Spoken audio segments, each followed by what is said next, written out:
After days in some of the roughest waters on Earth and the inexperienced crew battling debilitating seasickness, the Steve Irwin finally crosses into calmer waters.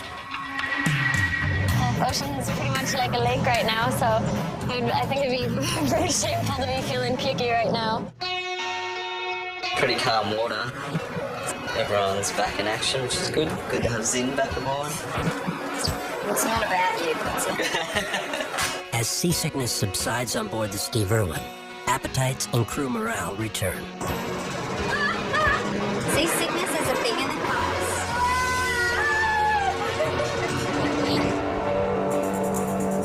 Our strategy in going down to the Southern Ocean's whale sanctuary is to intervene against Japanese whaling activity. We have to devise tactics that aren't going to cause any injury to any of the people on that ship. So we have this one chemical, butyric acid, that's a horrendous stink bomb. It smells a little bit like vomit in here.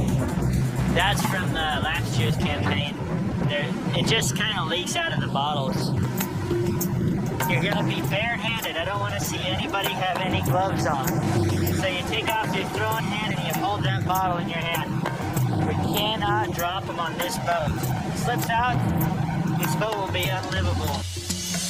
The smell of the butyric acid stink bombs will clear the decks of the whaling boats and taint any whale meat they try and harvest. Since accuracy is vital, the crew practices with water bottles. So, who is on the throwing deck? Well, nobody yet, Doc. It was a really good throw. Oh, yeah. Woo! Places other than America don't play baseball as a kid. What's that? We need to have throwing practice so that they can get used to throwing a heavy object accurately so that we can make all the shots count.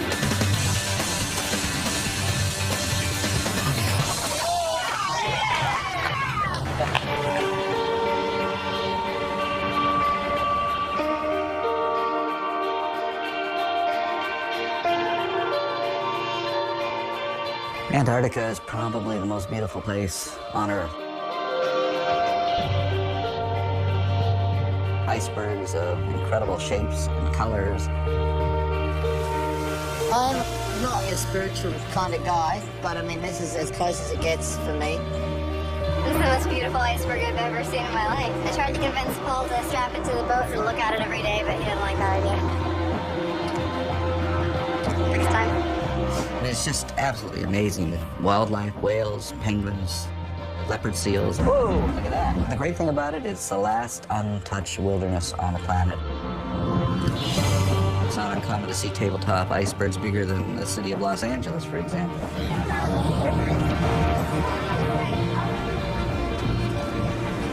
80 feet tall, you think? Yeah, maybe 80, 100 feet tall.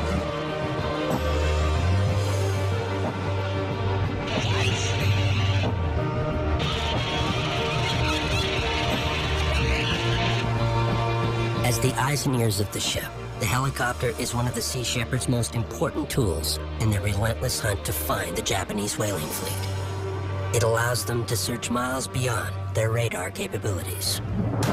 The most difficult part of this campaign is finding the Japanese fleet. We can cover a lot of ground every day with a helicopter. My job is to keep the ship and the bridge informed. Maintaining such a delicate machine in this brutal environment is an enormous job for pilot Chris Altman.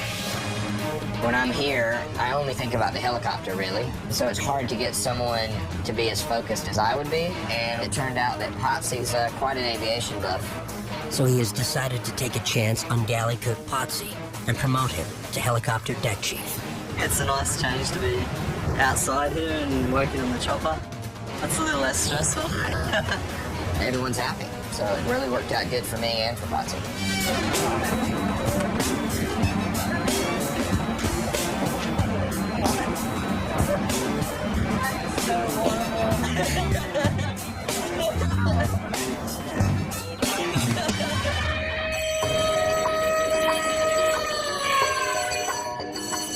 The senior officers test the new crew with their first safety drill. Decision-making in moments of crisis can mean life or death in Antarctica.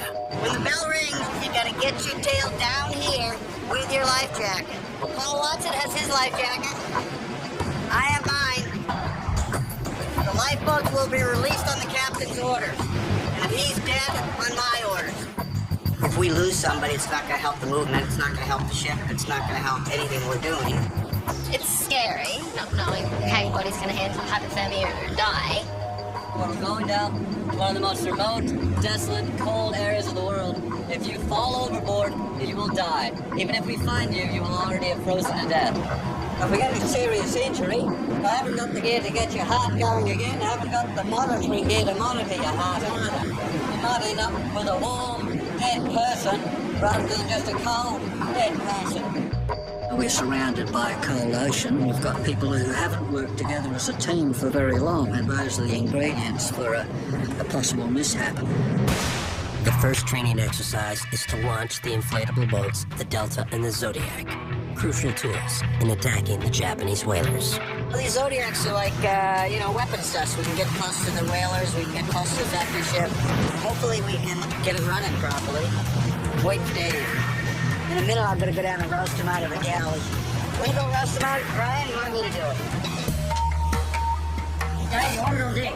Yeah, I'm just making it to deep and it's cold out there. Well, we're not going to lose sight of you, buddy. That's for sure. Actually, we're making a pretty good couple with the green and the orange. Green and orange, right? Come on, Dave. Yeah, man. Dave, an experienced outboard driver, picked Chantal and Ricky to take the Delta for the first test run.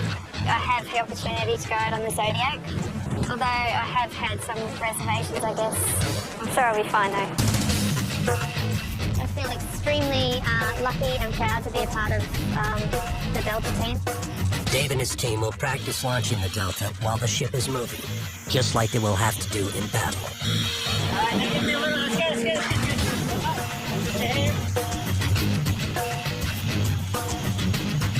Whenever we find the Japanese whalers, we'll oftentimes launch those first so that we can sort of disrupt them, slow them down, and allow the steam over to catch up. Have a good night.